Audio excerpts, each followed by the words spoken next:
আজকে তোমাদের সামনে অনেক পুরনো একটি রান্না নিয়ে আসলাম। রেসিপিটি ভালো লাগলে লাইক কমেন্ট শেয়ার করতে ভুলবে না। অনেকে নিরামিষ রান্না দেখতে চাও, তো আজকে তাদের জন্য এই রেসিপিটি বানালাম। আজকে আমি বানাবো কাঁচা বড়ির ঝাল। দুর্দান্ত স্বাদের একটি রেসিপি, গরম ভাতের সঙ্গে খেতে খুবই ভালো লাগবে। চলো তাহলে দেখে নিই কীভাবে বানাবো। প্রথমে আমি বড়িগুলো ভালোভাবে ধুয়ে নেব। তারপরে এবার কড়াই নিয়ে নিয়েছি আমি একটি। কড়াইয়ের পাশে বড়িগুলো ধুয়ে দিয়ে দিলাম। এবার একে একে সব মশলাগুলো দেব। কয়েক টুকরো টমেটো দিয়ে দিলাম, কয়েকটা কাঁচা লঙ্কা দিয়ে দিলাম। এবার দিয়ে দিচ্ছি সর্ষে, পোস্ত আর তিল বেটে রেখেছিলাম, সেটা 2 চামচ দিয়ে দেব। এবার দিয়ে দিচ্ছি স্বাদ মতো লবণ,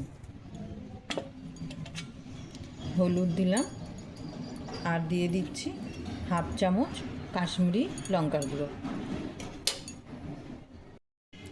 স্বাদটা ব্যালেন্স করার জন্য দিয়ে দিলাম হালকা চিনি দিয়ে দিলাম।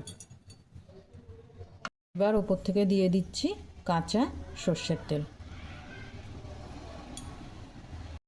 1/2 বাটি মতন জল দিয়ে দিচ্ছি। এবার চলো কড়াইটা গ্যাসে বসিয়ে দেব।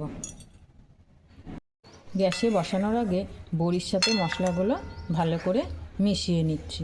খুব আস্তে করতে হবে, কেননা বড়িগুলো ভেঙে যেতে পারে। ঝোলটা ফুটে উঠেছে, এটা এবার ঢেকে দিব। 5 মিনিট এটা ফুটবে। দেখি এবার বড়িগুলো মনে হয় সেদ্ধ হয়ে গেছে। খুবই আস্তে আস্তে নাড়তে হবে, না হলে বড়িগুলো ভেঙে যাবে। হ্যাঁ, সেদ্ধ হয়ে গেছে। এবার উপর থেকে কাঁচা সর্ষের তেল দিয়ে দেব। কাঁচা সর্ষের তেল দিয়ে গ্যাসের ফ্লেমটা অফ করে দেব, দিয়ে 2 মিনিট ঢেকে রাখবো।